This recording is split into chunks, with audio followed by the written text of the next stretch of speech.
Hello everyone welcome back to my mini blog. तो ये सकाळु सकाळु गुनु आ मु दिजन जाक घर को बाहर जाइछु कारण आज सकाळे घर को जिबार कारण जे आज गोटे स्पेशल जगह को जिबार अछि माने आज मो मामू घर को मु जिबार अछि कारण मैरिज परे मु आज फर्स्ट टाइम बे मो मामू घर को जाउछ। मोर तो खुशी कहले न सरे।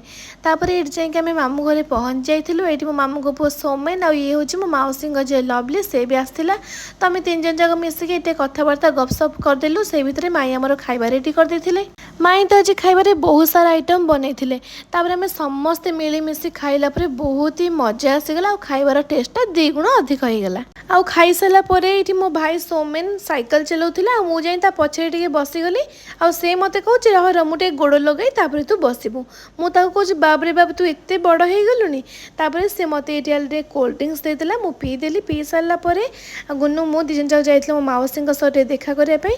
तापर मो माउसिंग बोई लुडुल भी देखा हितला। हम तीन जन जाउ मिसी टिके बुलाबुली करदेलु मार्केट रे। आ सब शेष रे माई मते एठी पूरा लुगा फुगा फिंदे रेडी करदेले। आ टी हळदा लगै देले। तापर मु पळे आसले हम घर को।